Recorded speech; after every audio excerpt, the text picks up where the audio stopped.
Hey guys, welcome back to my channel. I'm Sean, and in this video we're going to talk about Batman: The Long Halloween.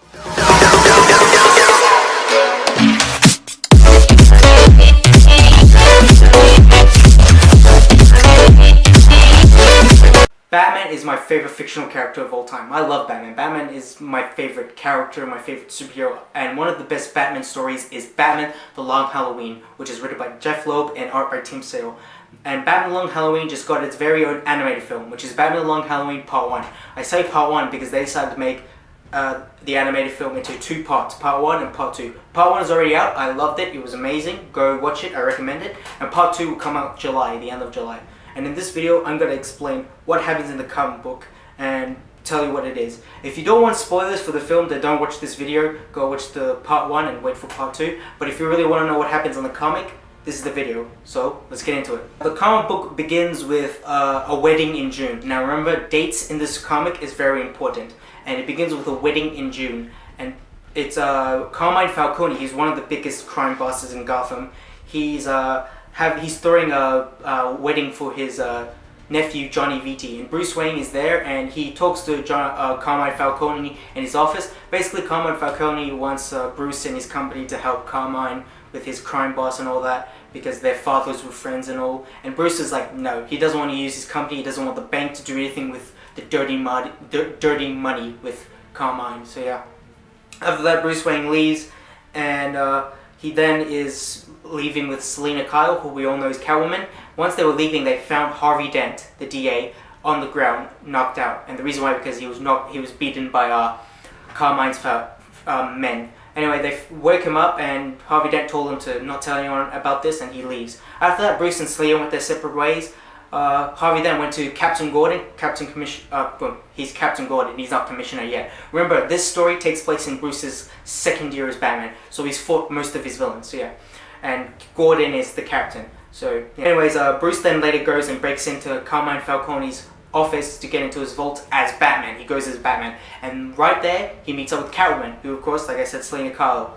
And Carmine's men break in to shoot at Batman and Catwoman, but Batman and Catwoman escapes. They go their separate ways.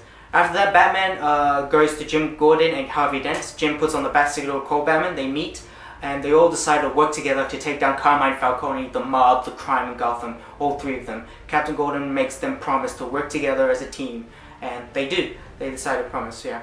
Sooner after that, in a meeting of the Gotham's bank, Bruce is trying to tell the board of the Gotham's bank to not take Carmine Falcone's money. He's trying to sway them, but Richard Daniels, the guy who's in charge of the bank and who works for Carmine Falcone, gets everyone to agree with him and join him, which Bruce then realized he can't really, convince Richard or the board to go on his side. So he decided to go as Batman and go after Richard as Batman and basically scare the shit out of him and threaten him.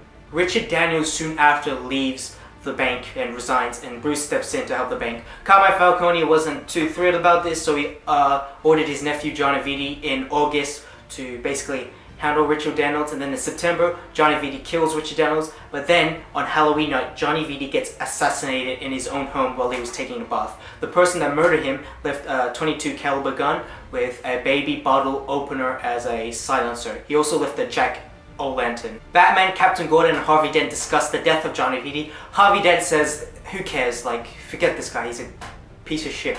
So yeah, and Catwoman is eavesdropping. Batman finds out and goes after her, and then Catwoman decides to help Batman take down the Roman, and she basically takes Batman to a warehouse where basically Carmine Falcone, the Roman's money are. And Batman and Harvey Dent go there, and they decide to burn all the money down. This really pissed off Carmine Falcone. He then hired the Irish to take down Harvey Dent, so they basically blow up his house. But Harvey Dent and his wife Gilda survive. Soon after Thanksgiving night, the Irish were all executed by the same person that killed Johnny Vitti. He left the .22 caliber gun with the baby bottle opener, and he left Thanksgiving stuff, whatever. So yeah, and he was soon known as the Holiday Killer. At first, we all thought that he was some sort of rival Carmine Falcone, but he's just some serial killer known as the Holiday Killer going around killing Carmine's men for some reason. Then, in Christmas night, Milos, Carmine Falcone's bodyguard, also gets killed by the Holiday Killer.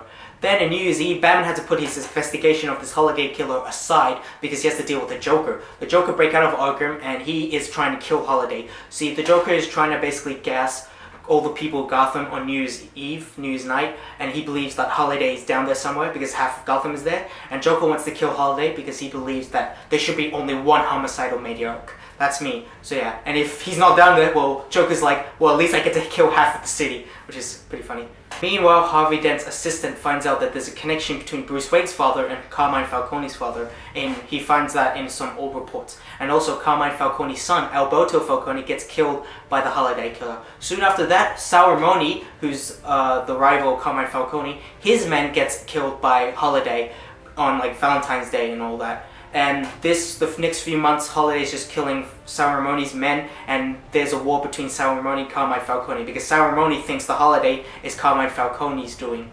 Falcone then hires Poison Ivy and the Riddler to help maintain his empire, and Ramone, his business got attacked by Holiday and more of his men gets killed, and then on St. Patrick's Day, more of his men gets killed at his own safe house. Riddler was attacked by the Holiday Killer on April Fool's, but the Holiday Killer did not kill him. Holiday's guns eventually gets tracked down to Chinatown in Gotham City. However, we found the Chinese gunmaker shot inside his own shop on Mother's Day. Harvey then thinks there's a connection between Bruce Wayne and the Carmine Falcone, and he was then arrested on Mother's Day after being gassed by Scarecrow, who tried to escape from Arkham Asylum.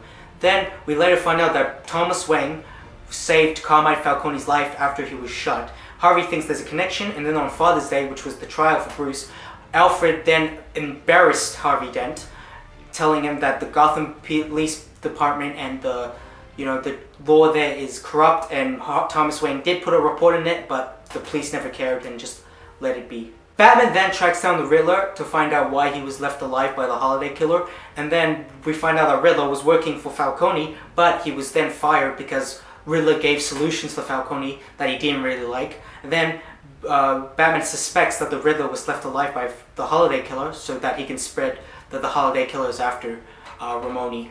And soon after, Ramone decided to testify against Falcone to bring him in, and while he was on trial and on the stand, he decided to pull out something that looks like heartburn medicine, but instead it's actually acid, and he throws it in Harvey Dent's face, obviously burning half of his face. And we all know what's happening. He's obviously becoming Two-Face. Soon after that, Harvey Dent was rushed to the hospital, but then he escapes by killing the doctor, and and he just escapes and disappears. Meanwhile, John Avidi's mom was doing an investigation on the Holiday victims. Soon after that, she gets killed by Holiday. Also, we find out on Labor Day that Harvey Dent has been hiding in sewers. He then crossed paths with Solomon Grundy. Solomon Grundy was hurting Harvey, but Harvey then calmed him down. Then, Jim Gordon comes to the realization that maybe Harvey Dent's the Holiday Killer. And he talks to Batman, but Batman refuses to believe it. He's like, no way that could be him. But then Gordon wants the truth out of Harvey Dent. Batman then went to Carmine Falcone's house and to know where Harvey Dent is, and then Falcone then accuses Batman of knowing that Harvey Dent is the Holiday Killer the entire time. Batman then went to Arkham Asylum to talk to Julian Gregory, aka the Calendar Man, to know where Harvey is, but he eventually comes to the conclusion with Calendar Man's help that Harvey Dent is indeed the Holiday Killer. And then Calendar Man says to Batman that the Holiday Killer will definitely come after Ramone next. Batman then told Jim Gordon to remove Ramone, so he does, but then the Holiday Killer shows up, shoots the bodyguard that was with Gordon and Ramone, and then shoots Ramone in the head, killing him. Then the bodyguard we find out is actually Batman, and Batman then beats the crap out of Alberto Falcone, but Jim Gordon stops him and arrests him. Alberto then admitting that he's responsible for all the Holiday killings. Falcone says to his son Alberto that he can get him out only if he admits to killing Ramone. But Alberto's like, no, I'm bigger than you, Dad. Like, the Holiday name, I have a bigger reputation, I'm better than you, screw you. Then on Halloween night, Two-Face breaks into Arkham Asylum. He gets all of the villains out with a flip of a coin, except he left for Catwoman because the coin said no. So yeah, then they ambush Carmine Falcone and his daughter Sophia at his own office there. Batman then intervenes to have a battle, but he was too late to save Falcone because Two-Face shoots him and kills him. So yeah, Two-Face escapes and then went to kill his assistant for helping Ramone to scar him. And then he turned himself in, but went to Batman and Gordon. But when he turns himself in, he says to Batman and Gordon there has been 2 Holiday Killers.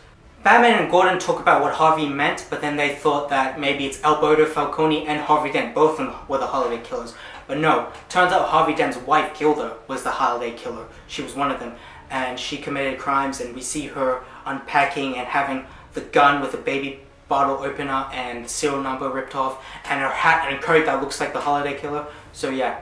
So then we assume that Gilda was the holiday killer, and she became the holiday killer because she wanted to get rid of Carmine Falcone and have time, and her husband Harvey can have time for her, and they can start a baby and have a regular life.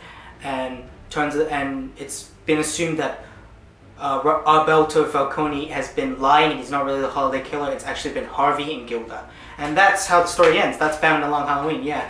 So Batman doesn't really find out who the holiday killer is, which is Gilda. But he did find Harvey, who is one of them, and Alberto, who is apparently lying. So yeah, obviously this was one of the best Batman stories of all time. Comic book fans love it. It's there's already an animated film about it, Batman: Long Halloween Part 1. Go watch it.